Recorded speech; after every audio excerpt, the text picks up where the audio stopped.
Hello বন্ধুরা, কেমন আছো সবাই? আশা করছি সবাই খুব ভালো আছো। তোমাদের ভালোবাসায় আমরাও খুবই ভালো আছি। আমাদের স্বপ্ন চ্যানেলে নতুন আরও একটি ভিডিওর সঙ্গে তোমাদের সকলকে অনেক স্বাগত জানিয়ে আজকের ভিডিওটি শুরু করলাম। সাথে থেকো আর ব্লগটি দেখতে থাকো, আশা করছি খুবই ভালো লাগবে। আজকে আমার বরকে দিয়ে পুরো ভিডিওটা শুরু করেছি। ও তো এমনিতে ক্যামেরার সামনে আসতে চায় না, জানি না আজকে কী হয়েছে। ক্যামেরা ধরে রয়েছে, কিন্তু অন্যদিন তো লজ্জা পায়, আজকে আবার দেখো একটু ভাঁজও করছে। যাই হোক, ও সকালবেলা আজকে দোকান খোলেনি, যার কারণে বলছে আমি বাজার দিকে যাচ্ছি, একটু সকালের খাবারটা বাইরে থেকেই খেয়ে নেবে, দোকান থেকে খেয়ে নেবে, এটাই বলছে আর কি। তো সেই কারণে ছেলেও দুষ্টুমি করছে, ও যাবে। তো ওকে তো পাঠালাম না, কতক্ষণ পরে আসবে না আসবে তার কোনো ঠিক ঠিকানা নেই। বুঝতেই পারছো, একদিন কাজে ফাঁকি মেরেছে কত আড্ডা মারবে, এখন তার ঠিক নেই। তো ও গেছে। আর সকালবেলায় আমার তো কাজ বাজ সেরে স্নান সেরে নিয়েছি, কিন্তু এখনও কিচ্ছুটি খাইনি। চাটা ইন্ডাকশানে বসিয়েছি, তারপরে কারেন্ট চলে গেছে। তো কারেন্টের ভীষণ গন্ডগোল হচ্ছে, যেহেতু ঝড় বৃষ্টি হচ্ছে, তো সেই কারণেই আর কি।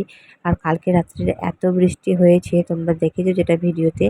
তো জলের ঝাপট এসে পুরো বিছানাপত্র বালিশ সমস্ত ভিজে একাকার হয়ে গেছে, যার কারণে আমি ছাদে দিয়ে এসেছি সমস্ত কিছু। একটু রোদ্দুর বেরিয়েছে, বালিশ টালিশগুলো দিয়ে আসলাম ছাদে। আর বিছানাটা তো তুলে দিয়ে আসলে অতটাও জোরে রোদ্দুর নেই যে বিছানাপত্র নিয়ে গিয়ে ছাদে দেবো। মানে খাটানিটা একটু বেশি হবে, আর কিছুই হবে না আর কি। যদি তার মাঝে বৃষ্টি চলে আসে সেই ভয়ে আমি ঘরের মধ্যে ফ্যান চালিয়ে দিয়েছি, শুকিয়ে যাবে আর কি সেই ভেবে। কিন্তু কারেন্ট যাচ্ছে আর আসছে, তো কী বলবো, কপাল খারাপ হলে সব দিক দিয়েই খারাপ। তো বর দেখো বাজার থেকে চলে এসছে ঘুরে, ও কিন্তু এই সবজিগুলো কেনেনি, ওর একটা বন্ধু দিয়েছে টাটকা, এই যে এই বরবটি কলাই আর হচ্ছে তোমার বাদাম। তো নিজেদের জমিতে চাষ করা, তো দিয়েছে একদম ফ্রেশ টাটকা সবজি। তো এটা তো আজকে রান্না করব না, আজকে একদম পুরোপুরি সবজি নেই বাড়িতে কিছু, তো এটা দিয়ে ভালো হয়েছে বেশ। আর ছেলের জন্য একটু টুকিটাকি খাবার এনেছে, আর আমাদের জন্যও এনেছে।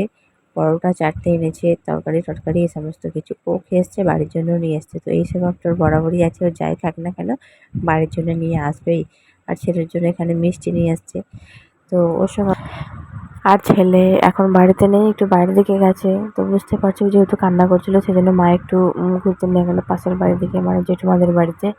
আর এই যে এগুলো এখন নিয়ে এসছে, এদিকে রান্না বান্নাটা করতে হবে। মেঘটা না পুরো আজকে অন্ধকার হয়ে রয়েছে, মনে হচ্ছে বৃষ্টি এখনই নামবে। তো ছাদে আমার বালিশপত্র আছে, সেই ভয়ও লাগছে। এদিকে রান্না না হলেও সমস্যা, কী যে করি। তার মধ্যে দেখো এই যে সকাল থেকে খিচুড়ি খাইনি, তারপরে বর যাবার পরে কারেন্ট চলে এসেছিলো, একটু চা বিস্কুট খেয়েছি, মুড়ি টুড়ি কিছু খাওয়া হয়নি। তো পরোটা নিয়ে এসে ভাবলাম তো পরোটা দিয়েই আমার সকালের ব্রেকফাস্টটা হয়ে যাবে, বেশ ভালোই হলো।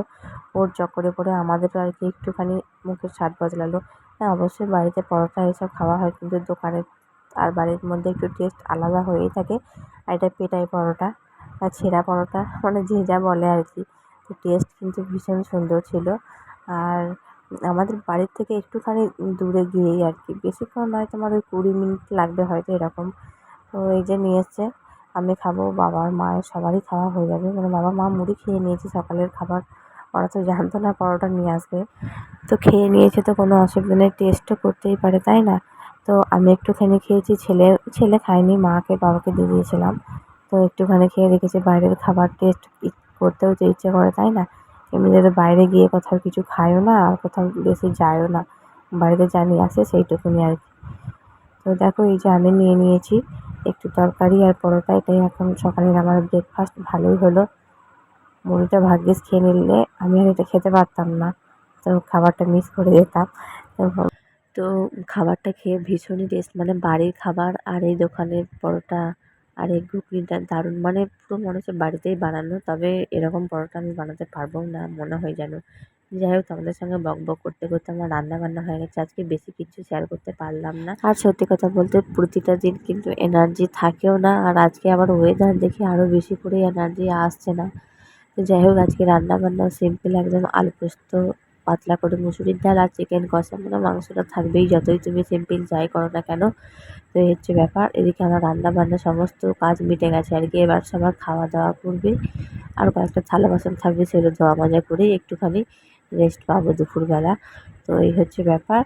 আর এই যে তরকারি সমস্তই অনেক বেশি বেশি আছে, যা আছে 2 বেলা সুন্দর করে হয়ে যাবে।